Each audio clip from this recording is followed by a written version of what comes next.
Andrew addict. Andrew. Robert addict. Robert. Kevin addict. Kevin. Chris addict. Chris. Scott addict. Scott. Scott addict. Scott. Willie. Alfie. Sam addict. Sam. Brandon recovering addict. Brandon. You're up next. Daniel. William. Porter. Lester. Jamal addict. Jamal. Eric addict. Eric. Albert. Eric. Anthony. Chris. Jesse recovering alcoholic addict. Jesse. Junior. Joe alcoholic. Joe. Roxy. Maria's support, right? That's what we say, support. Sean. Michael alcoholic addict. Michael. Jose. Joe. Emmanuel. Rudy. Marcos. Paco. Zach. Enrique. Joe. Jesus. Gino. Luis. Rick. Brett. Nathaniel. Eddie. Keshawn addict. Keyshawn. Mike. Chris addict. Chris. And Liz, I'm still an alcoholic. Let's give ourselves a round of applause. All right, who is it their first time here at the meeting? Please raise your paws. All right, welcome. And Maria's first time here too, and since this is a learning meeting, if you take family and friends who don't identify or are not alcoholic or an addict, they identify as support. So they say their name and say support. Good? All right, so tonight we're doing AA, so let me read the AA preamble. Alcoholics Anonymous is a fellowship of people who share their experience and strength and hope with each other that they may solve their common problem and help others to recover from alcoholism. The only requirement for membership is a desire to stop drinking.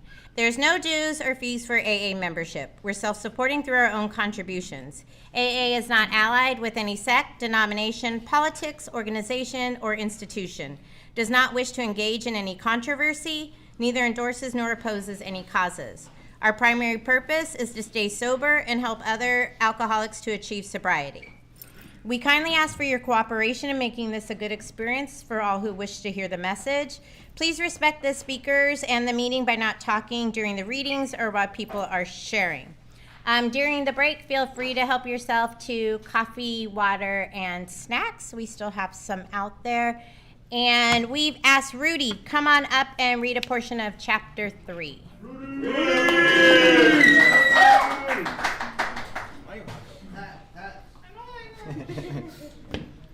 Rudy, addict. So chapter 3, more about alcoholism. Most of us have been unwillingly to admit we were real alcoholics. No person likes to think he is boldly and mentally different from his fellows. Therefore, it is not surprising that our drinking careers have been characterized by countless vain attempts to prove we could drink like other people. The idea that somehow, someday he will control and enjoy his drinking is the great obsession of every abnormal drinker. The persistence of this illusion is astonishing. Many pursue it into the gates of insanity or death. We learned that we had to fully concede to our innermost selves that we were alcoholics. This is the first step in recovery. The delusion that we are like other people or presently maybe has to be smashed. We alcoholics are men and women who have lost the ability to control our drinking. We know that no real alcoholic ever recovers control. All of us felt at times that we were regaining control, but since intervals, used briefly, were inevitably followed by still less control, which led in time to pitiful and incomprehensible demoralization. We are convinced to a man that alcoholics of our type are in the grip of a progressive illness, over any considerable period. We get worse, never better. We are like men who have lost their legs. They never grow new ones. Neither does there appear to be any kind of treatment which will make alcoholics of our kind like other men. We have tried every imaginable remedy. In some instances, there has been brief recovery, followed always by a still worse relapse. Physicians who are familiar with alcoholism agree there is no such thing as making a normal drinker out of an alcoholic. Science may one day accomplish this, but it has not done so yet. Despite all we can say, many who are real alcoholics are not going to believe they are in that class, but every form of self-deception and experimentation, they will try to prove themselves exceptions to the rule. Therefore, non-alcoholics, if anyone who is showing an ability to control his drinking can do the right about face and drink like a gentleman, our hats are off to him. Heaven knows we have tried hard enough and long enough to drink like other people.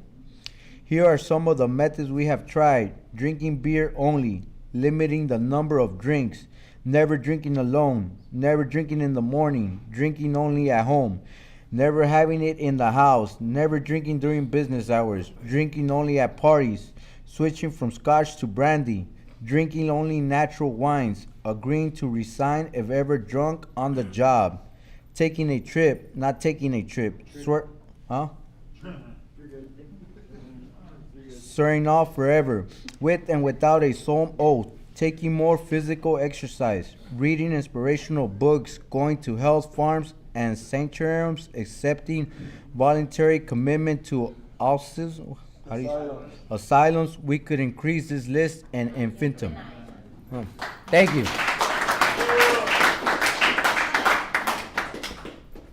All right, and we've had Dalton come on up and read a portion of chapter 5.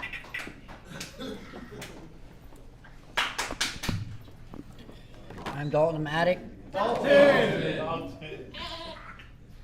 Chapter 5, how it works. Rarely have we seen a person fail who has thoroughly followed our path. Those who do not recover are people who cannot or will not completely give themselves to this simple program, usually men and women who are constitutionally incapable of being honest with themselves.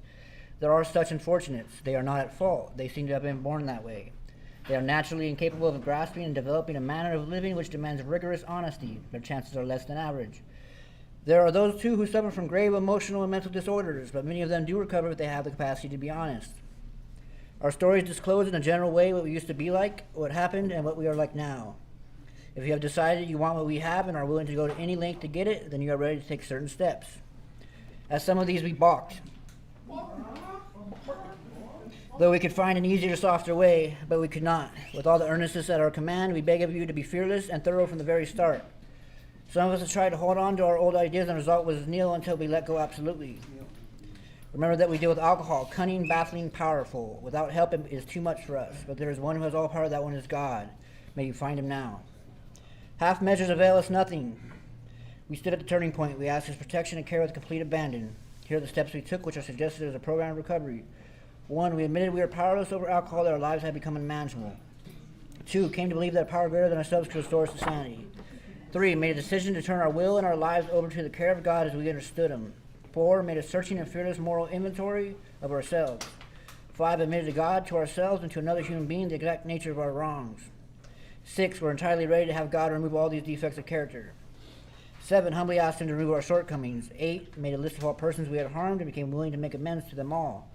9, made direct amends to such people wherever possible, except when to do so would injure them or others. 10, continued to take personal inventory, and when we were wrong, promptly admitted it. 11, sought through prayer and meditation to prove our conscious contact with God as we understood him, praying only for knowledge of his will for us and the power to carry that out. 12, having had a spiritual awakening as all of these steps, we try to carry these messages to alcoholics and practice these principles in all our affairs. Many of us exclaimed, "What an order! I can't go through with it." Do not be discouraged. No one among us has been able to maintain anything like perfect adherence to these principles. We are not saints. The point is that we are willing to grow along spiritual lines. The principles we have set down are guides to progress. We claim spiritual progress rather than spiritual perfection. Our description of the alcoholic, the chapter to the agnostic, and our personal adventure before and after make clear these pertinent ideas. 1, that we were alcoholics and could not manage our own lives. 2, that probably no human power could have relieved our alcoholism. And 3, that God could and would if he were sought.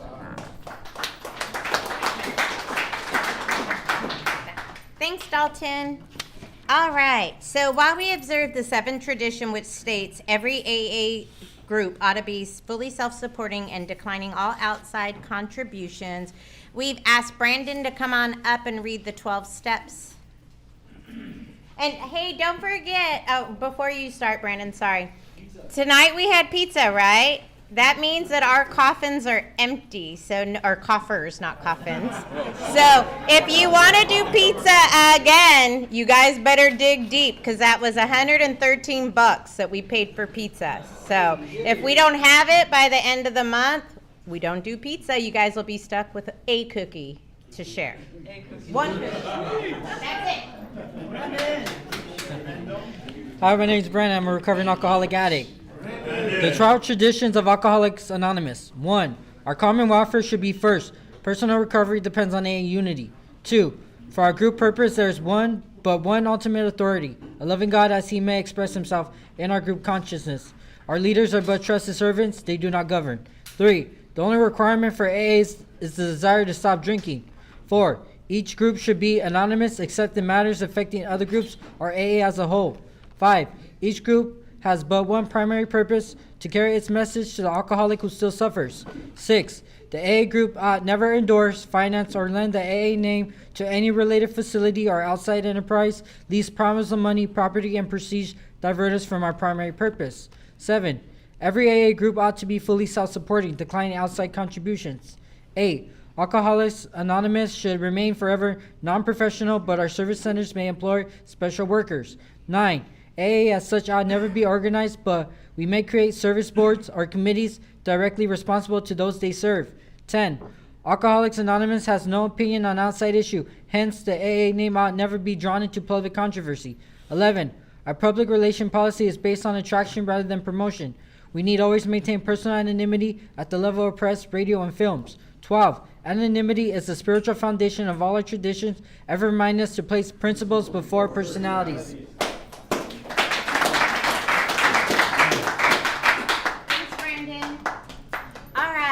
So the format for this meeting is we're going to have our 10-minute speaker, then we're going to take a 10-minute break. Then we'll have our main speaker followed by birthdays, because today is the last Tuesday of the month.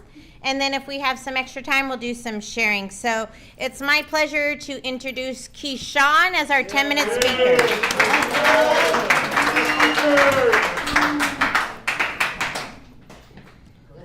Hi, my name's Keshawn. I'm an addict. Just reached 90 days sober. It's an accomplishment. Thank you. Yeah, so where do I start? I grew up for a while in Compton, California. My grandparents, they adopted me. Well, they adopted my dad, and they ended up adopting me later on. And they spoiled me rotten. And I didn't know I was adopted until my cousins would come over, and they'll try to pick on me and rub it in my face, like, hey, you're not a part of this family, They're just in it for the check. So when I heard that, I'm only 9 years old. And instantly, I started changing and rebelling and doing stupid stuff. And then I had a real eye-opener moment when I went to go visit my uncle one day in Koreatown, and he asked me he said he was going to the store, so I asked, could I go? He's like, yeah, go grab your jacket. I come out, and right before I make it out the door, a truck pulls up, and they start shooting at my uncle and his friend. And I just see my uncle pick up the gun, and he let off 2 shots, and he hit the ground, And I don't know why I did this, but I ran up to him, grabbed the gun, and I shot off 3 shots, And why I did that, I don't know. And as that happened, I go visit my mom, and she left me with my uncle for the first time. And my uncle, unfortunately, he started molesting me, and that continued for 10 years. And while both of those things was going on, I didn't know who I was or what to turn to, so I started inflicting pain on other people. It wasn't the right thing for me to do, but I did it. I didn't love my dad because he wasn't there for me. The streets were there for me, And I was still playing football, living like a double life, and once I figured out, I had a talent, I took it serious. And then, by the time I got to my senior year, I already committed to Oregon. Supposed to be on the same team as DeAnthony Thomas, Marcus Mariota. That was supposed to be my class I was in. And right before the playoffs, I find out having a large heart, which means I couldn't play a contact sport anymore. And when I found that out, instead of me deciding to just keep going to school, I dropped out and went full-fledged into the streets, and I was so lost in just didn't want to live. I would inflict pain on somebody and not think twice about it, because I never seen the person I was affecting. I would always see my uncle's face, the one that was molesting me. It lasted all the way up until I was 15. And when I realized, hey, I'm bigger than him, I was scared. But I don't know what made me build up that courage to tell them, like, hey, you know what, you do this again, or if I find this doing anybody, we're gonna talk later on different terms. And it stopped. But, that really, it traumatized me, And, and that what led to me start using. First, I was drinking alcohol because I used to make wine with my grandpa all the time. We had a grapevine in the backyard. I'd sit there and pick the grapes off there and put it in a bucket, the whole nine, and bottle it up later. So I was already drinking at a young age. And smoking weed was normal. Grandpa was Jamaican, So I'll just pick up the roaches, light them, I thought I was cool. But I wasn't, But it was all good till, to one of my brothers, he ended up getting killed over a female, And that just made me go, real haywire. I ended up meeting this chick at the county building. She asked me, hey, did they call my name? I was like, I don't even know you, She's the most beautiful girl I ever seen. And she did two things you don't do to me. She took me out to eat. Right? And she got me a room.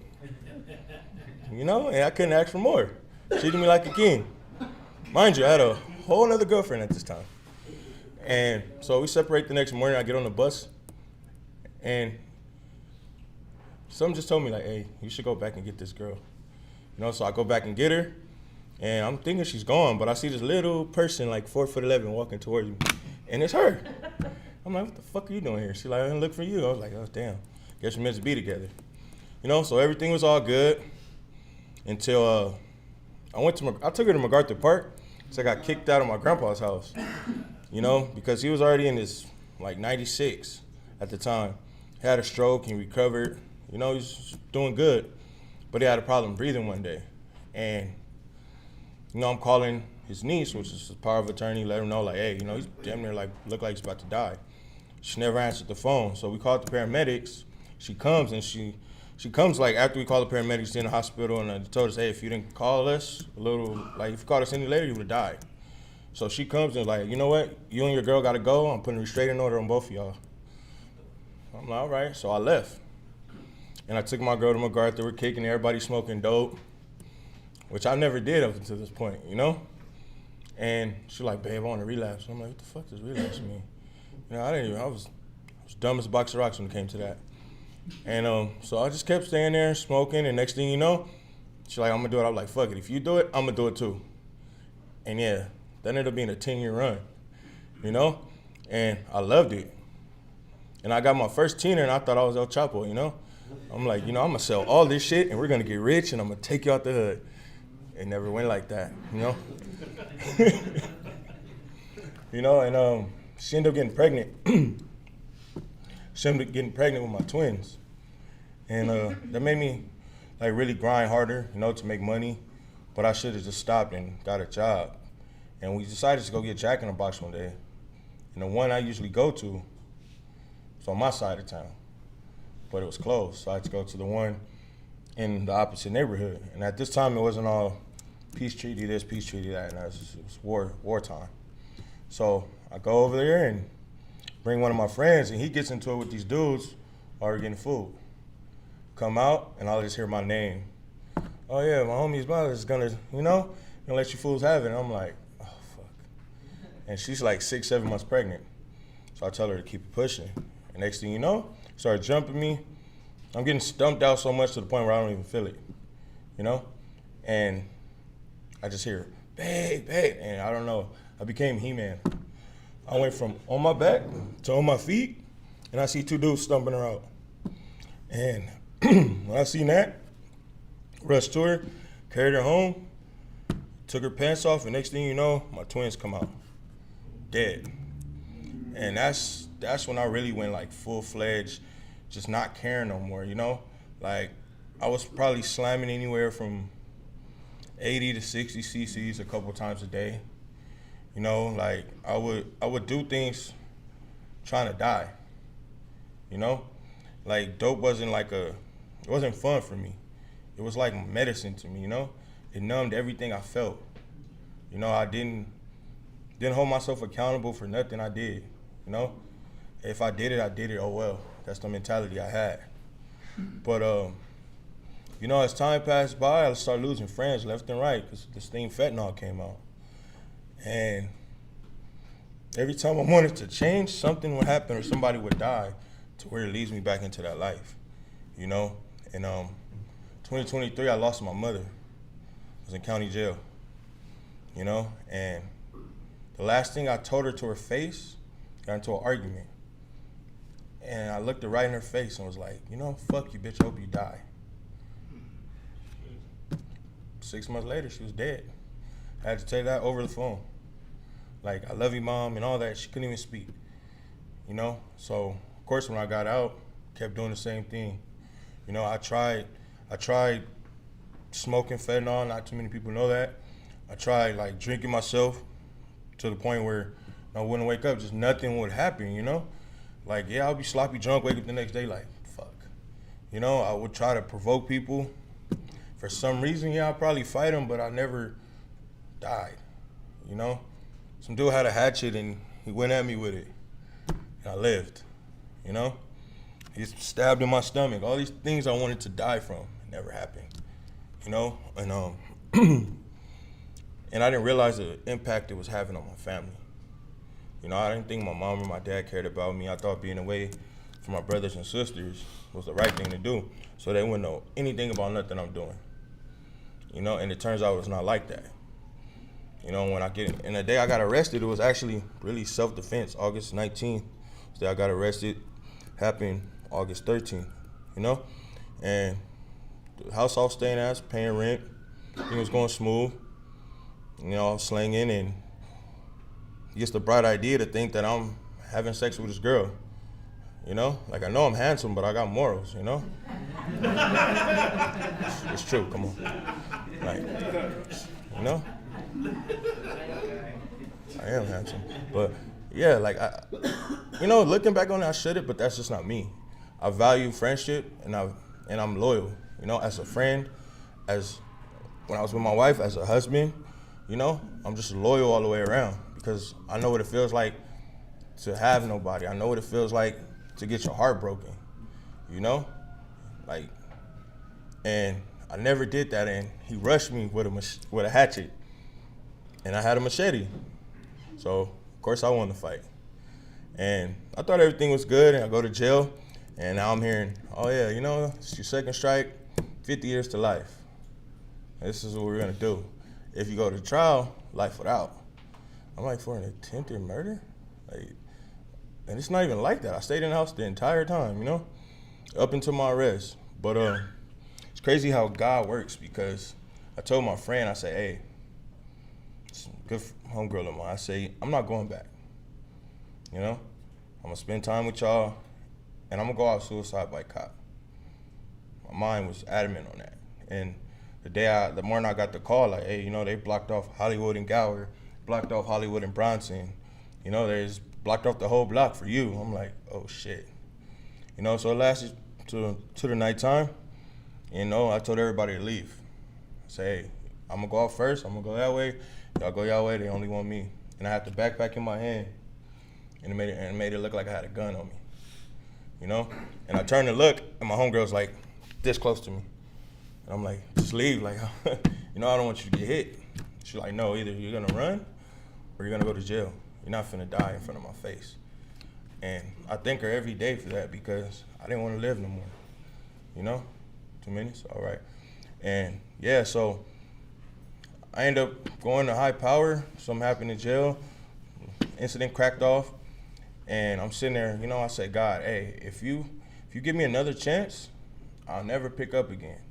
I won't get high. I'll get out the streets. I'll start taking my life serious. And sure enough, my attorney comes back like, hey, you know what? They're offering you a program right now. I said, what? A program? Never been in one of those. No prison? She's like, no. I'm like, okay. And I get to Fred Brown, and sure enough, like I've never felt so loved, like I have a family. You know, you guys really are my family, you know, and I'm just appreciative of everything I had. You know, when I first got there, I was like, man, fuck this, I'm out of here. You know, that was my mindset. But now, like, new guys come, I'm like, hey, look, bro, this shit works. Stay here. Anything you need, got you. You know, you just don't leave, man. It works. And, you know, it feels good. You know, like, I lost my dad in February 20th, the day before his birthday. And I was happy I was around you guys, you know, just laughing with you guys every time I see you, or my brothers at 19th Street, you know, having Liz, having Roxy, my little big brother Isaiah, Sean, everybody, you know. It's made life really easy, you know, and I'm really am thankful, you know. So for you guys, new guys, like, it's gonna be hard at the beginning, but just keep fighting. You ain't got nothing to lose, you know. You only got everything to gain. But you do got something to lose. You can lose your life, bro. You just walking down the street and somebody, you think you're the wrong person, or that person that robbed them, they gonna get you, you know. But all I gotta say is, you know, I'm thankful, and just continue to, like, work hard, you know. And I love you guys. Thank you.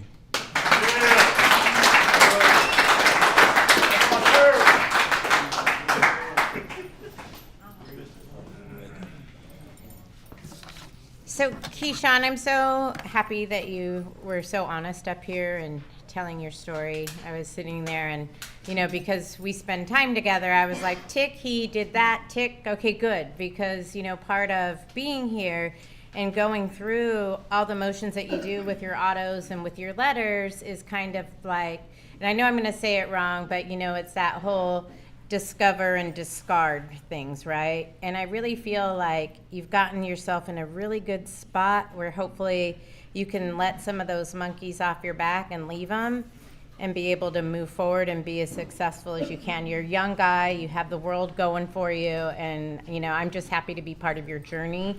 And just don't forget us here. I know you may not end up local when you transition out of residential, but you'll always have a home with us. So let's give Keshawn another round of applause. Super proud of you. All right, 10-minute break, guys. Enjoy. Well done, Keshawn.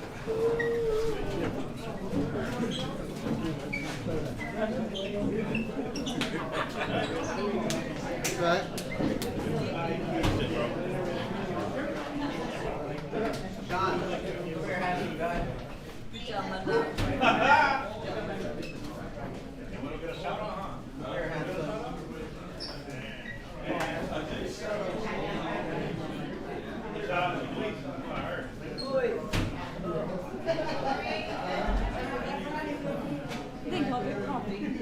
There's some leftover pizza.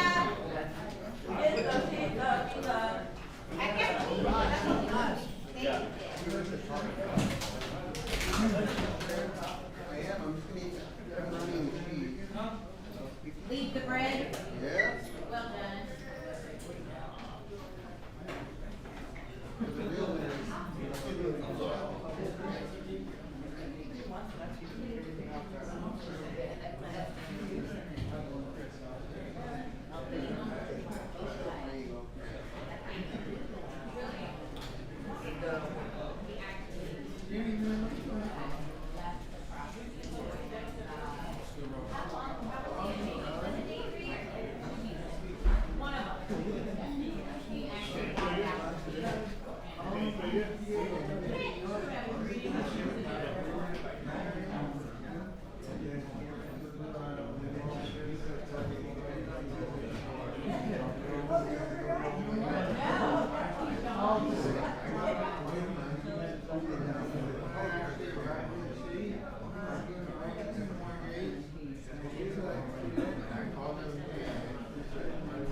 Trading faces.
We were watching you on live stream on the phone. Yeah, when we were up there, I swear to God.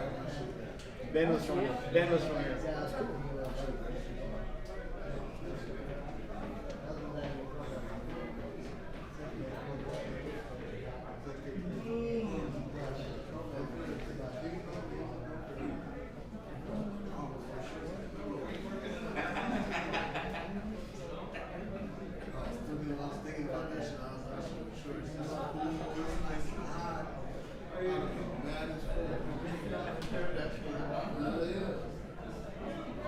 Years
All right, let's kick off the second half of the meeting with the serenity prayer. God, grant me the serenity to accept the things I cannot change, the courage to change the things I can, and the wisdom to know the difference. All right, and so tonight we have an original Fred Brown alumni. Come on up, Junior, and share your experience, strength, and hope with us.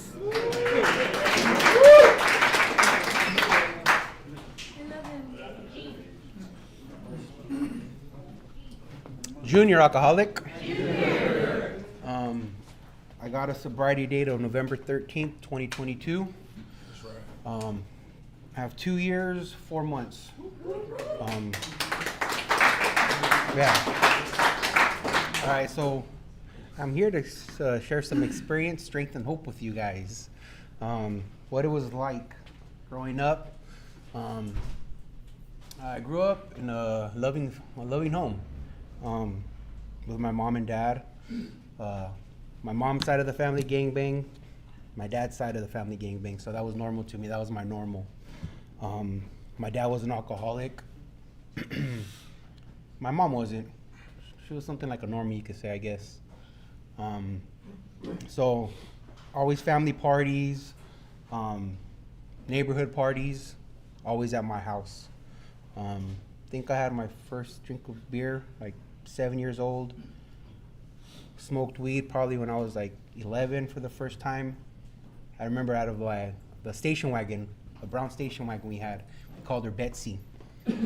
And Betsy the station wagon. So yeah,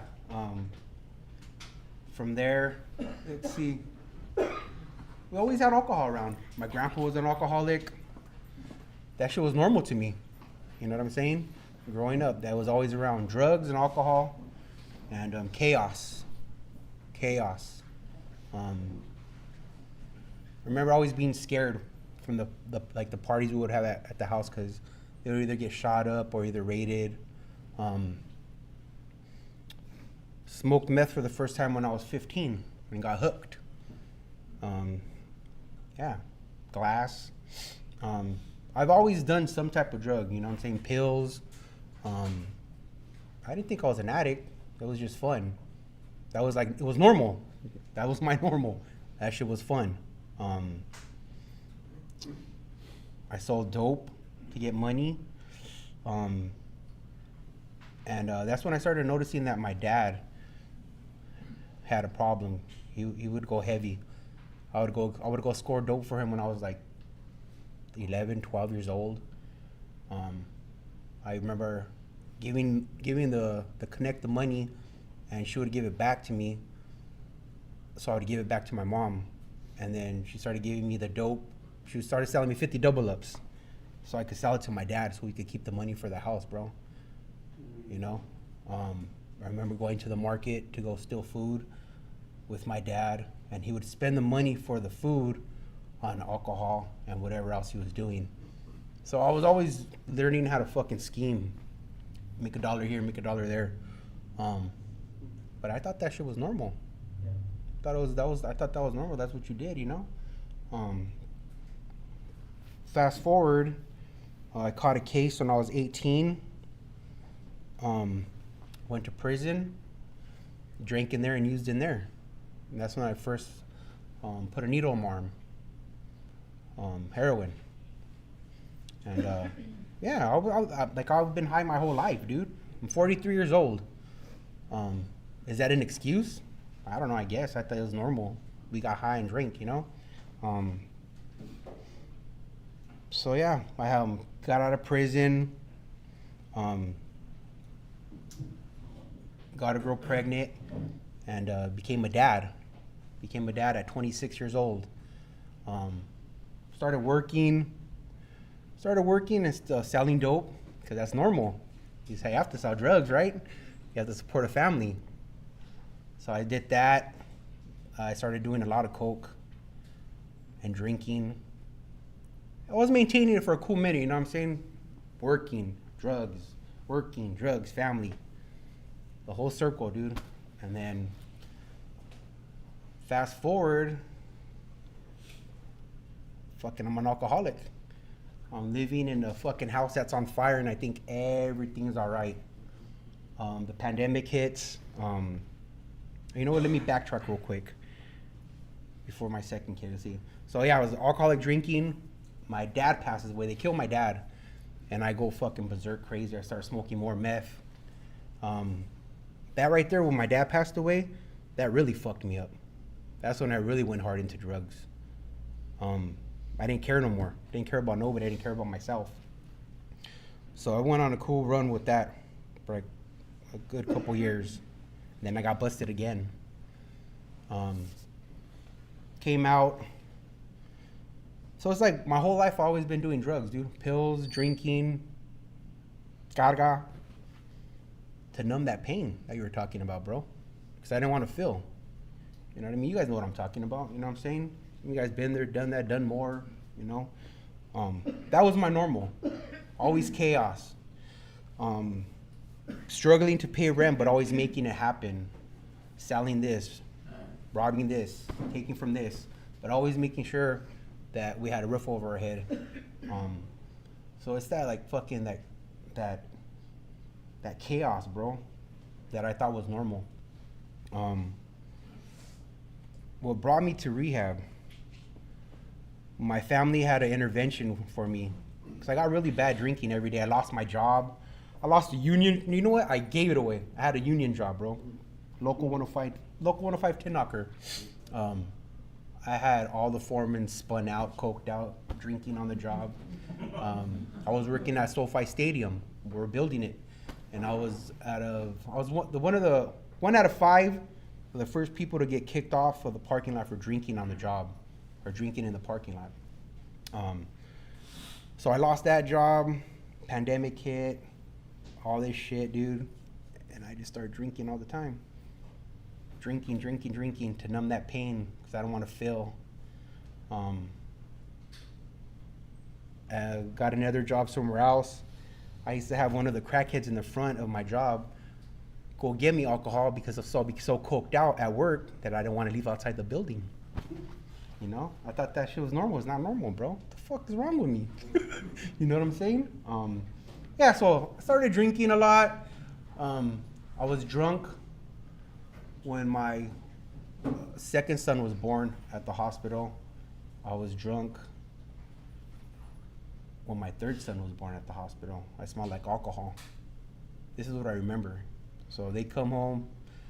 The youngest, the mom separates from me. My family comes and has an intervention for me because I'm fucking rock bottom. I haven't paid rent where we're staying at. Drinking every day. I'm riding a fucking scooter, bro. A metal scooter, my son's scooter, with chanclas. thinking I'm cool, all fucking barbado, bearded up, to the 7-Eleven with change, bro. Change. That's how bad it got. And then I started getting fronted. Anyways, my mom, cousins, I think my sister was there. They sat me down in the living room, and they're like, Junior, you need help, bro. Like, you know, you need to go to rehab or something, man. And I'm just looking at them like, these motherfuckers. And I'm drinking at the same time. Putting it down and just looking at them, and they're talking to me. My mom's crying, bro. I have like a fifth of vodka stashed under the seat. Pull it off, start drinking that. So I go to they send me out off the 118, bro, to detox. So I go detox over there, and before I go in, I went to the liquor store and I drank. I remember through that detox, after getting admitted and getting my bed, whatever, that little bed, the following day, like shaking uncontrollably. Got out of that place, and I went back home, and I started right up again. Right up, and I fucking went head first back down to shit, bro. Drinking every day, not caring. I'm fucking powerless over this shit. I didn't know that, though. You know what I'm saying? Went to another rehab. I went to American Indian Changing Spirits. Right there, that's when I found my spirituality. Came out of there, and I did, I think, like 84 days, I believe. Got out of there, relapsed again, started drinking and smoking.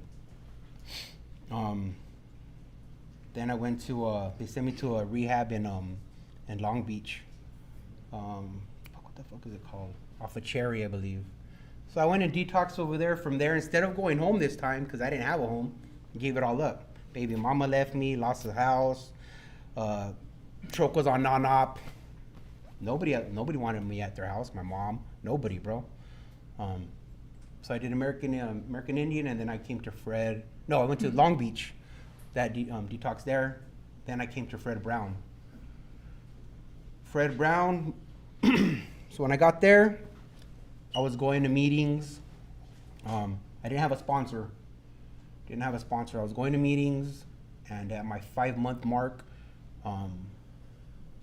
my baby mama said she didn't want nothing to do with me. Got in my feelings. I started feeling sorry for myself because I'm in fucking rehab. I have a fucking EBT card. I have an Obama phone. You know what I'm saying? Like, my fucking life is shit, bro. Feeling sorry for myself.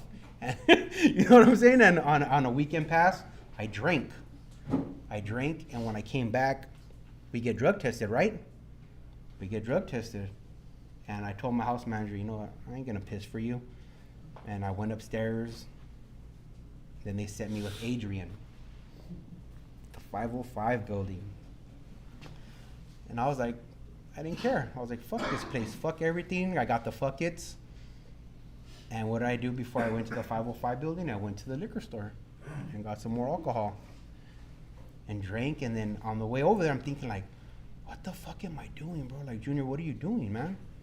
What are you doing? So anyways, I talked to fucking Adrian, dude.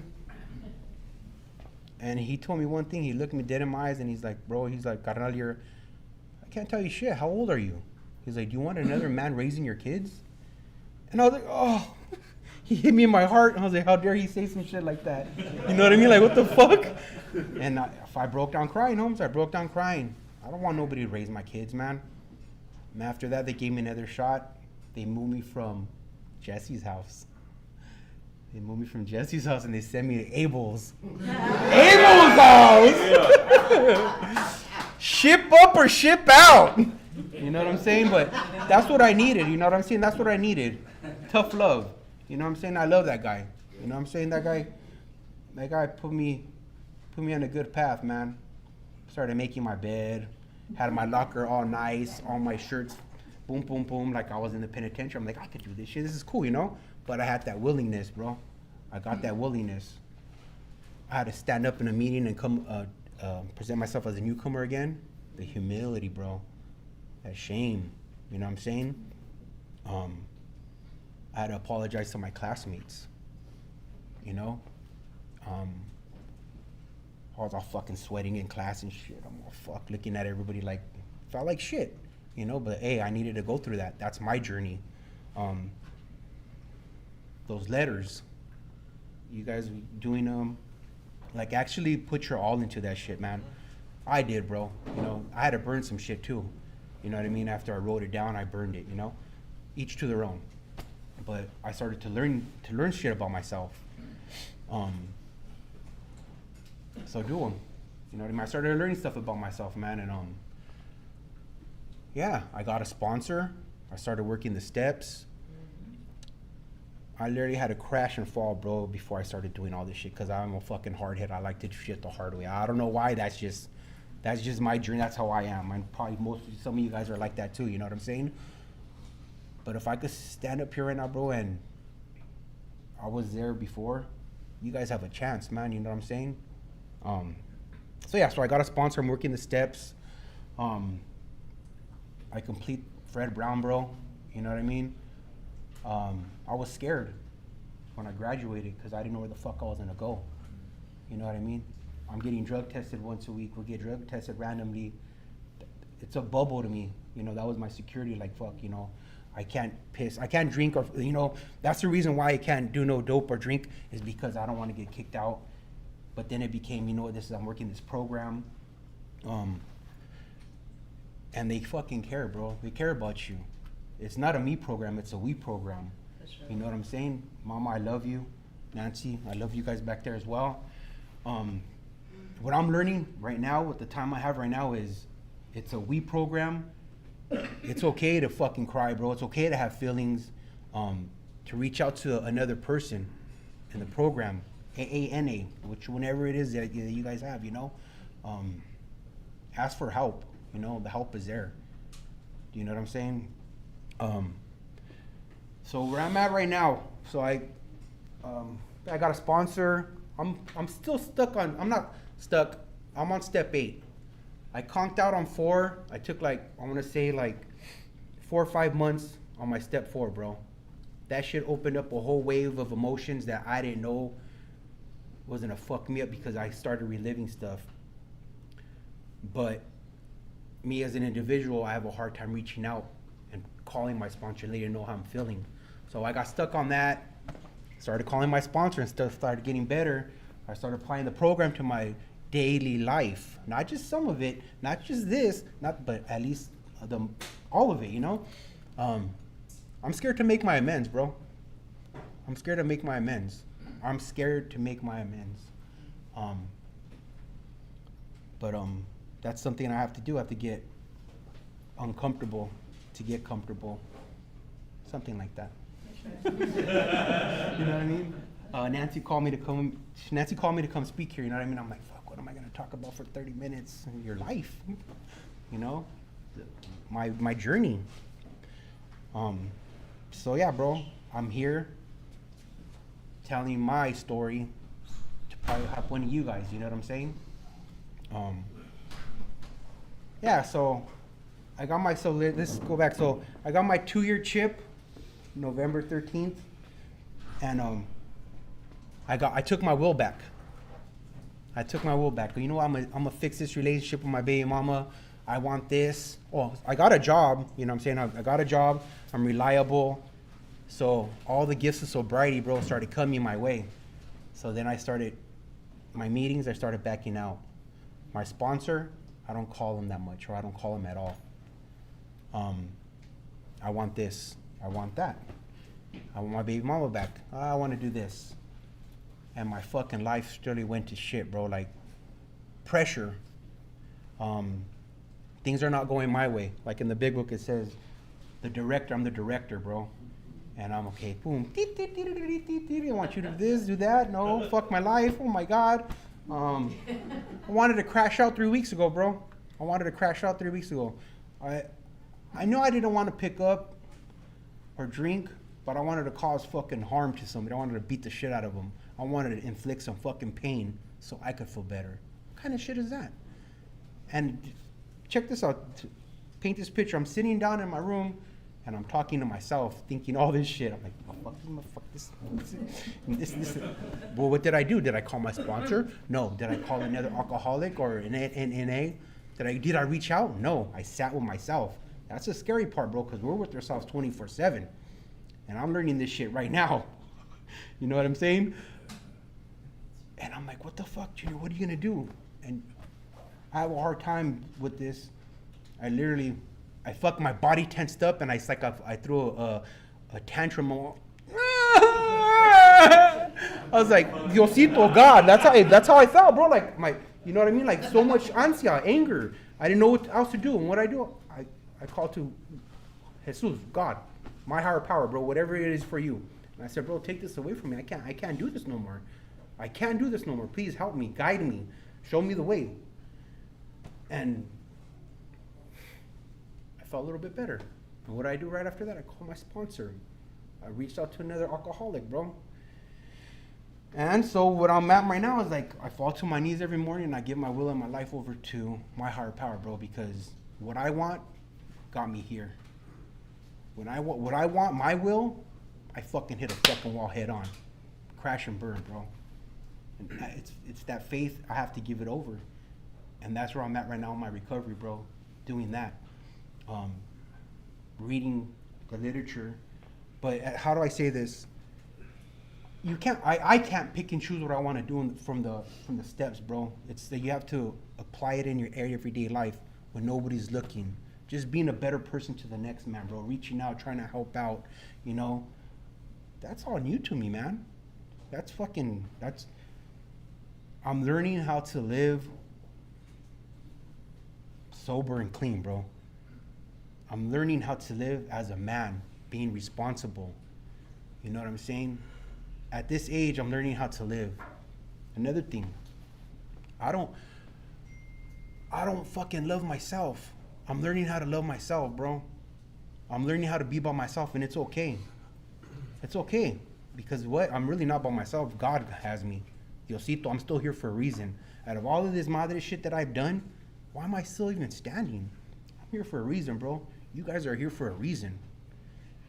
Do you know what I mean? Actually think about that, you know? Like he said, what do you got to lose? You're giving your all out there in the dope game, whatever, drinking. Give your all in your recovery, bro. The same way you went hard on that. You know, what do you got to lose? Your life? You know what I'm saying? Life's a trip, bro. So, yeah, I got a job. The gifts of sobriety. Okay, I got a job. I got a little car outside, a new car. I haven't paid my insurance. Yeah. You know what I'm saying? But in my check, when I get it, I'm going to do that, you know? I got like a quarter tank of gas, enough to last me till payday, bro. I got food at home for my kids. You know what I'm saying? I'm learning how to be responsible. Yeah, that's life, bro. So make the best of what you guys got right now, man. In this class, whatever, you know what I'm saying? Get yourself a sponsor, call them, get numbers, reach out to people, bro. Yeah, man. How do they say? My sponsor told me, he's like, in order to keep it, you got to give it. So that's what I'm doing. That's what I'm learning. You know what I mean? Don't ever feel like you guys are by yourselves. If you feel like drinking, using, crashing out, bro, run it by somebody before you do. Do you know what I mean? The scary part too is going to these meetings and then seeing people leave, and some don't come back. Do you know what I'm saying? That's ruthless, bro. This shit doesn't give a fuck. It's gonna take you out, man. Seeing people come back and fall off. The doors are always open, bro. You know what I mean? Pay attention when you're in the meetings to people. I see it as a cheat sheet, where he fucked up, where he messed up. Like when I wanted to crash out, bro, what did I do? I went to a meeting too, because I hear in the meetings, no matter what, family death, my dog died, my girlfriend left me, you know what I'm saying? Whatever it is, bro, hit a meeting, bro, you know what I'm saying?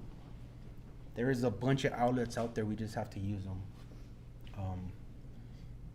Yeah, that's all I got, you guys.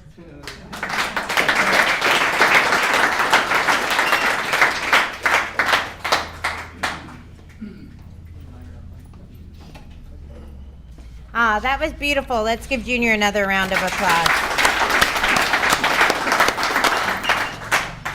And I think I love the most about your share, Junior, is just the authenticity behind it. And, you know, it's not like we have to come up here and say, you know, I got the new car, I got a girlfriend, I got this and got that, because we all know that shit goes really fast, especially if you don't take care of your recovery. Easy come, easy go, right?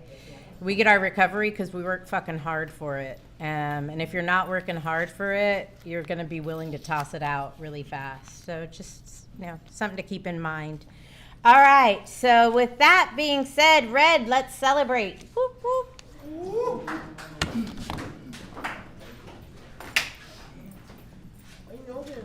Hey guys, I'm Red. I'm an alcoholic addict. Red. And I'm also your chip chick for this meeting. Oh! You already have it. Here at Fred Brown Recovery Services, we'd like to celebrate various lengths of sobriety, starting with the most important person in the room, the newcomer. With anyone with 29 days or less, like to come up and get a chip and a hug. Rudy.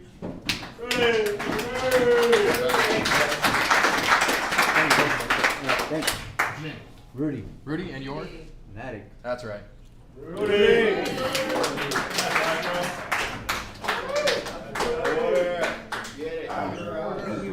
Order.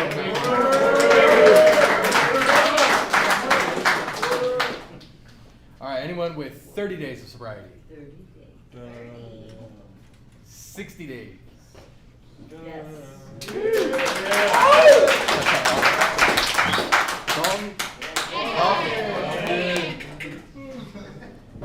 Anyone with 90 days?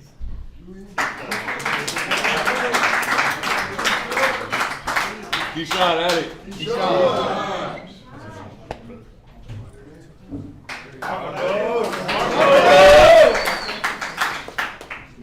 Anyone with 6 months? 9 months? 18 months? That's the whiner chip for anyone who doesn't know. We also celebrate birthdays at this meeting, and that is tonight. We celebrate it at the end of every month. Anyone with 1 year? 2, 3, 4, 5, 6 to 10, 11 to 15, 16 to 25, 26 to 30, 31 to Bill and Bob. Perfect. With anyone with a year or more, please raise your hand. Just goes to show that this program does work. Thank you for letting me be of service.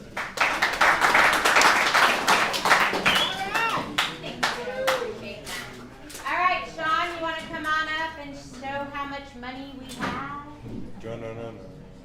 If it's 2 pizza or not 2 pizza? That is the question. This month, next month, or the month after. That's Right? Got a whole month. Don't procrastinate.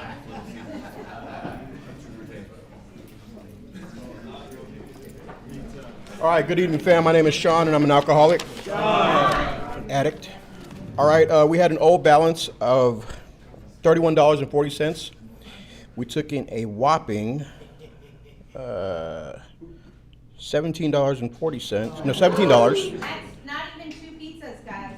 FYI. Well, actually, wait. We took in $27. Excuse me, my math is kind of off. Yeah, so it leaves us with a new balance of $58.40. All right, thank you for letting me be of service. All right. Last thing, your court cards are here up at the front. Please pick them up after the meeting. Thank you. Thanks, John. So we're going to have to put like a thermometer up so we can see where we're at. And we'll just count pizzas, right? So that was 2 pizzas, no tip. So we want to be able to tip our people, right? And maybe not only give you guys a piece, like 1 pepperoni. You might want a whole piece of pepperoni. So I won't nag on it, but you know I will. So anyways, I do have to thank Nancy. Nancy not only went with me to carry all the pizzas, but she did an awesome job handing them out. So let's give Nancy a round of applause. appreciate that. Always thank Red and Sean and all the staff that comes to our meetings and supports the meetings. Thank you. Let's give Keshawn a round of applause for his 10. Awesome. And Junior, well done. Pleasure having you. All right, and you guys got a big night tomorrow night. Make sure you do us proud at America's Got Talent. Make sure that it's one of multiple times we go, not the end. So I think you guys will have a really good time. Everyone comes back, so make sure you're on that bus. Do you guys have your buddies? Everyone have a buddy yet? No? Oh, you guys have buddies? Okay, keep yourselves there. All right. So we have some time for sharing. Who wants to come on up? Give us 3 minutes at the mic. Come on. Somebody. All right, come on up, Brandon. Thank you. Hi, my name is Brandon. I'm a recovering alcoholic addict. I want to thank you both for your share. Yeah, it's tough growing up like the way we grew up. Like, I'm from East LA, so I never fell into that gang life, thankfully, but I could just imagine how it is, when it's your natural. But yeah, I think I got like about 2-3 weeks sober. Yeah. I did 3 months at another program, but the day I graduated, I got a little too excited and I relapsed. And yeah, I got a little too excited. I celebrated. And I just didn't give up this time though, and I could tell it was the last run in me because it wasn't fun, it wasn't sad, it was just nothing. I didn't feel anything, but I felt like I was disconnected from where I needed to be. So I feel like it all happens for a reason, and I'm here for a reason to be here like with you guys because I'm learning a lot more about myself this time around because this is a writing program. It's not it's a 12-step writing program, and I never had that before. So I'm learning a lot about myself. I may not like to look at it, but I need to. I need to get uncomfortable to get comfortable. So I agree with that. So thank you guys for everything. All right, who's up next? All right, come on up, Alfie.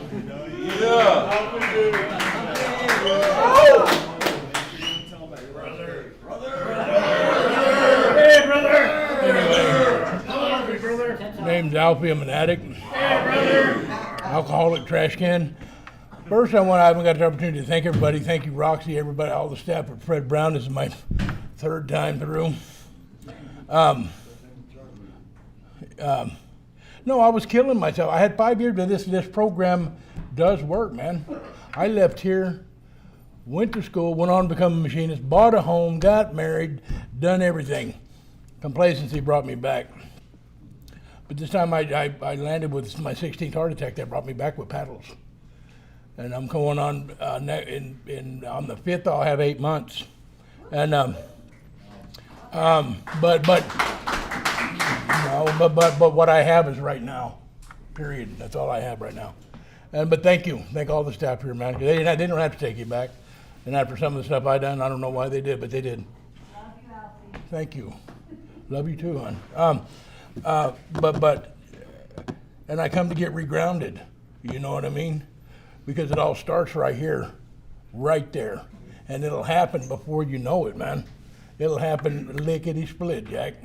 And it does, And so, I mean, out of nowhere. But I'm coming to get regrounded. And this place does work, man. But you got to put in the work.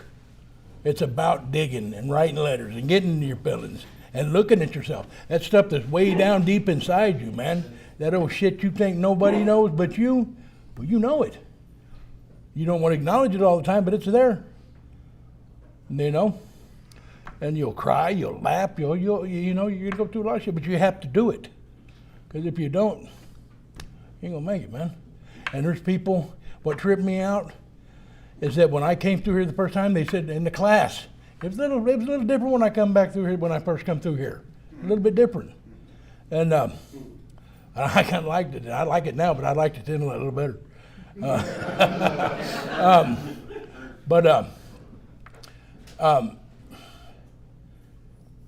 You got to do what you got to do, man.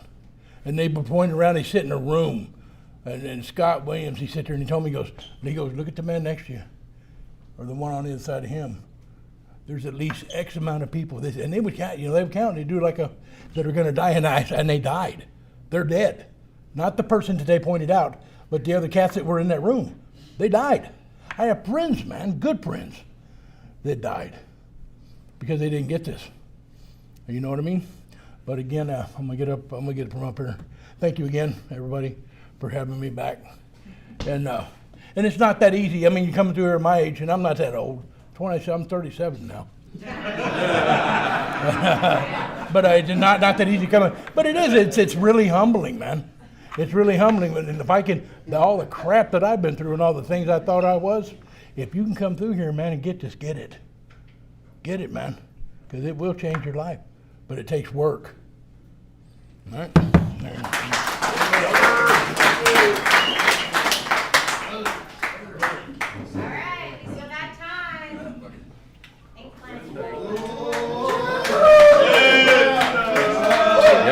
Hey guys.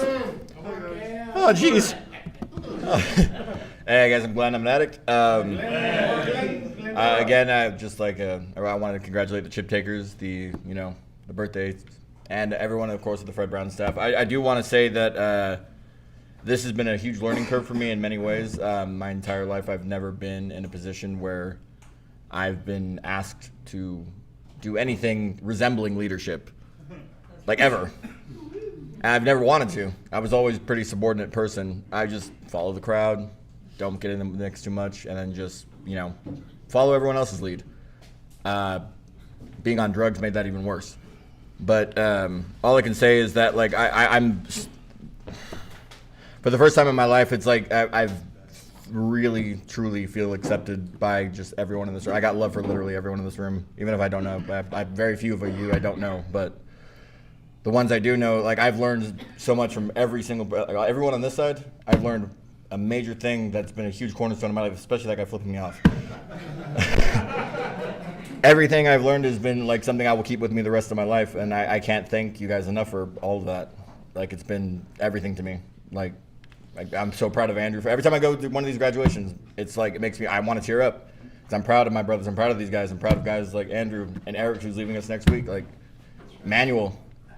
I'm going to miss you guys. I know we're all going to stay connected, but man, the things that you guys have taught me, I will, like I said, I will cherish the rest of my life. And everyone from the staff too, Jesse, Matthew, everyone, Nancy.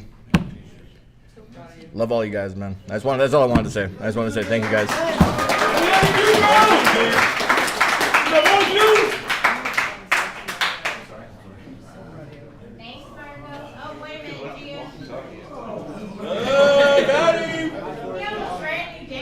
I know, isn't it? Yeah. What's up, everybody? What's up? Oh, my bad. I got up first, though. I gotta be faster, quicker than that, dog. You gotta be quicker than that. Nah, you go next. Oh, Marco's addict. I'm gonna share a bit about myself. Hello. Is that a naked girl back there with a pookie? Shit. I guess you guys are recovering, so I guess it's working. You know what I'm saying? You guys in the right place. And the one thing, it's working then. Okay, that's good. That's good. One thing I want to bring up is discipline. You know what I'm saying? That's a word that I'm figuring out by myself. I'm giving myself discipline. I'm learning that behavior. I'm learning a lot right here. In Fred Brown Recovery Centers.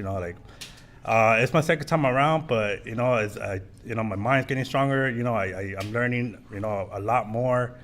And it's especially support from my brothers here in 19th Street. All of you guys. We're really bonding. We're really getting through with this.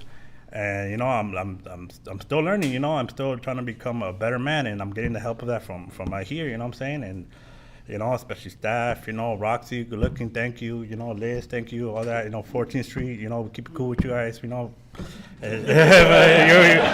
know what it is. Marcus Addict, 19th Street.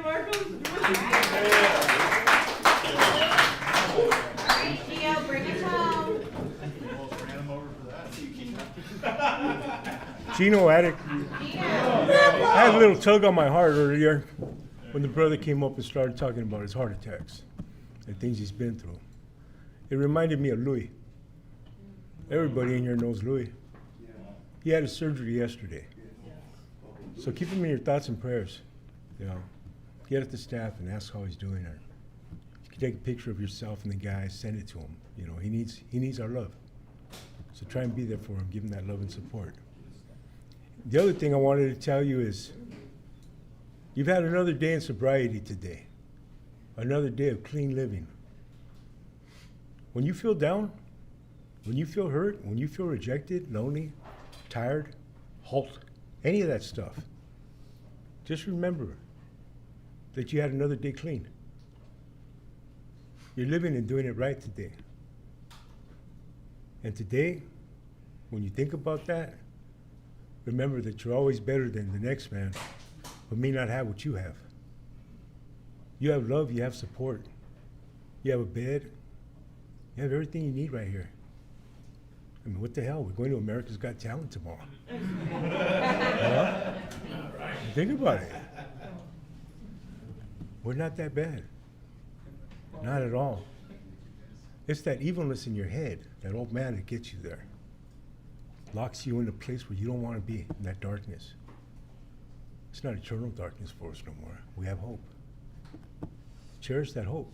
Cherish that love that you have. You got brothers next to you. Brothers that care. And it's hard. Yeah, it is. But when you open up your eyes to the truth and you understand what the truth is within you. We're the ones that got to make that change. We're the ones that have to sacrifice and get rid of that old man. We see brothers graduate all the time. We see people leave that haven't learned yet. They still want to beat themselves up. That's reality. You want to graduate or you want to go out the back door, that's up to you. But remember, you came here for a reason. The help is here. Thank you, Roxy. And with that, I'll close. I just want you guys to know that I love you all, you good people, man. Just stay on that right path. All right, Denise, you want to read us out? Huh? Hamid Addict. A vision for you. For you. Our book is meant to be suggestive only. We realize we know only a little. God will constantly disclose more to you and to us. Ask Him in your morning meditation what you can do each day for the man who is still sick. The answer will come if your own house is in order. But obviously you cannot transmit something you haven't got. See to it that your relationship with Him is right, and great events will come to pass for you and countless others. This is the great fact for us. Abandon yourself to God as you understand God. Admit your faults to Him and to your fellows. Clear away the wreckage of your past. Give freely of what you find and join us. We shall be with you in the fellowship of the Spirit, and you will surely meet some of us as you trudge the road of happy destiny. May God bless you and keep you. Until then.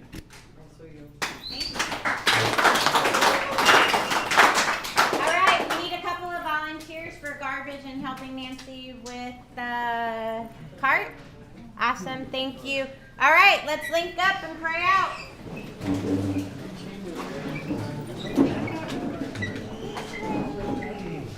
Congratulations, Dalton. Thank you. What was that, 60? Nice. Well done. I'm glad I stopped and bought the chips. We were out of those. All right, link up.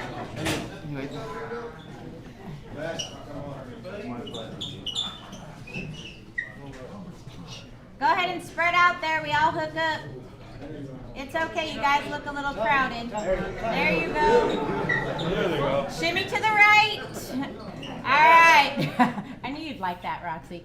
After a moment of silence for the alcoholic and addict who's still suffering, will Junior please lead us out in the prayer of his choice?